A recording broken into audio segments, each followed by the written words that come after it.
What's going on, everyone? So welcome to my latest video. This is my review for the 2017 film, A Cure for Wellness, directed by Gore Verbinski, the same director that did the Pirates of the Caribbean trilogy, Rango, The Lone Ranger, and many other films. I've actually done a director ranking list of his films that you guys can check out on my director ranking playlist down below. But guys, A Cure for Wellness, the premise, in case you don't know, it is about an ambitious young executive who is sent to retrieve his company's CEO from a remote and mysterious wellness center when he begins to unravel the retreat's terrifying secrets. So why am I reviewing A Cure for Wellness? It came out 6 years ago. Why the random reviews? So, a bit of backstory. Earlier this week, I was en route to work, and I was listening to the score for A Cure for Wellness, because I love the score. I think it's a very, very ambitious score. It sounds amazing.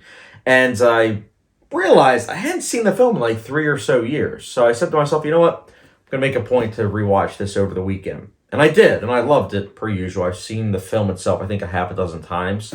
It is, in my opinion, very underrated and very underappreciated. But then I did my usual thing where after I'm done watching a film, I'll go on YouTube when I'm cooking dinner and just watch certain people's videos just out of curiosity. I'll randomize it. And with The Cure for Wellness, it was very interesting / saddening that the reviews that I stumbled across, they were all Chris Stuckman's review aside, because he's actually the one that, when I watched this video 6 years ago, he's actually the one where I was like, oh, you know what, I'll check this film out. Sounds like it's right on my alley. But his review aside, all of the other videos I saw talked about the marketing of this film and how the marketing mismarketed it and how, because of that, the film itself isn't good. Now, I don't agree with that mentality that if you're marketed something and then it's something that's different, that it makes that product automatically bad. It just could automatically mean that the marketing itself wasn't good. And that's two different things. And that's something that I feel like a lot of people don't understand, is that you have the creator and they're creating this project, and then it's up to the studio to distribute it the way that they want it, so that way it will make a profit. So they're fine with mismarketing. The creator doesn't usually have a say in that. They might, some cases, like Christopher Nolan, but a lot of other directors, not really the case. So if Gore Verbinski directs a very strange, weird, bizarre film for $40 million, the studio is going to want to make that money back. And so, of course, they're going to market it as something that's rather straightforward when it's really not. And so that is something that I really want to emphasize. And don't get me wrong, I can understand and even respect that mentality of, oh, I didn't get what I wanted. I didn't get what I paid for. I get that, because although films and TV shows and other art forms, I'm not like that. I am like that when it comes to food. When it comes to food, I do like to experiment. I do like to try different foods. But at the same time, I don't really go out to eat that much. But when I do go out to eat, I usually stick with something that I know I like. And I always try to remember that with a lot of audience members going to see a movie or a TV show, it's that same mentality where they want to see something that they know they're going to like. They want to know that that money was earned and that they really liked it. Again, I understand that, but I feel like if you're looking at films critically, I don't think that that's something that is necessarily a good idea, because watching A Cure for Wellness, as someone that hasn't seen the marketing, this film is really, really good. Really good. It is something that you can almost look at as like Shutter Island, where it's like, oh, Shutter Island was also strange. It was also at like a certain setting that's very moody, very creepy with like horror vibes. But the thing is, I will say that I respect about A Cure for Wellness is that it does differentiate itself quite a bit from Shutter Island, specifically the third act. The third act is very, very out there. Like, really out there. I loved it. I ate it up. I thought it was great. But it's something that a lot of people might not necessarily like, and I can respect that. But if you're looking at this film from a filmmaking perspective, it doesn't get much better than this. It really doesn't. This is a stunningly shot film. The cinematography is really, really jaw-dropping and mouth-watering, to be honest with you. I mean, the color grading, the lighting, the camera angles, the camera work, everything just melds together perfectly. And also, the thing that I also want to talk about is that it does such a great job of showing off the production design. This is, again, a $40 million film, and yet it somehow looks a lot more expensive. And again, it's a testament to the great production design. It's very striking looking.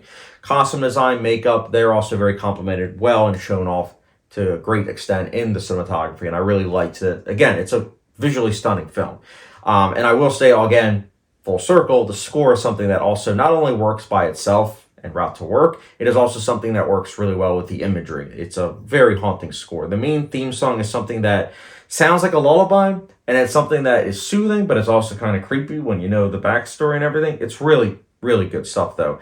There's also an emphasis on visual storytelling in this film that I greatly appreciated. Like, there's a lot of scenes that it's done through just the visuals, and there's a lot of stuff that's not necessarily explained, and it expects, and again, I respect the film for this, it expects audience members to be able to put two and two and make that four. And I like that. I like that there's that trust. Don't get me wrong, there is exposition, but I will say the exposition, I do like how it's handled for the most part.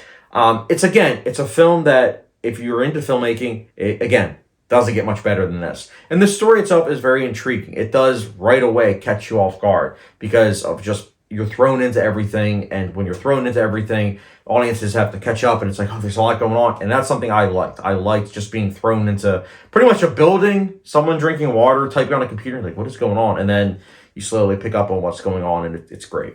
I really like the story. I think it's a very ambitious story, and I think that it's something that just going for it is something I respect mightily. In terms of negatives, because this isn't a perfect film, in terms of negatives, I do really like the editing. I think that the ending, towards the end, there's like a cross-cut editing scene, and I do think that that cross-cut editing is fantastic. However, the ending of that cross-cut editing is something that I'm not the biggest fan of. I would use an analogy such as, it reminded me of the film Disturbia. So Disturbia, don't want to spoil anything, but there's another scene in Disturbia where there's cross-cut editing, and at the very end, there are characters that go from one point of something to another point of an area, and it's like, how did they get there so fast? And A Cure for Wellness unfortunately does suffer from that, where a character goes from a certain room to all of a sudden he goes down further into another room, and it's like, how did he get there so fast? I'm usually don't quibble over that, but that's something that every single time I watch it, I can't help but think about that. I'm like, how did he get there so fast? And then also another thing worth mentioning is that it's established, yes, that this film does kind of meld into like sci-fi and fantasy elements, but the film also does ground itself a lot in the world and the world building that's established, and it's great. And in that world, it's established that when people get hurt, it does hurt a lot, but there's certain character gets thrown off something and he doesn't break anything. In fact, he's quite okay after getting his back, what would have been his back broken. So it's like, stuff like that just kind of took me out because it kind of broke what was established for the other 2 hours, especially because the film is a slow burn. It is a slow burn. So to see these scenes like really kind of quicken up pacing and kind of just, wash over those certain things, it just kind of bugged me. But again, they are technically nitpicks. They are technically something that other people wouldn't have issues with. They would more so have issues with the length, the pacing, the unlikability of the lead character.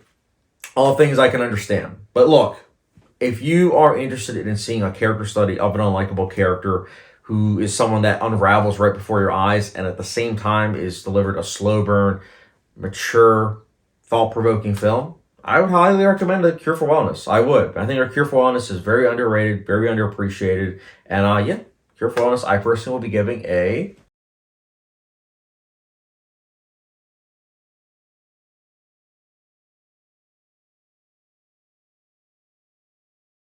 But yeah, guys, A Cure for Wellness. Have you seen it? Have you not? Let me know your thoughts in the comment section below and if you liked it or not. As well as, guys, I really do appreciate you guys' support. And as always, don't forget the subscription, notification bell, follow me on Letterboxd, and I will catch you guys later.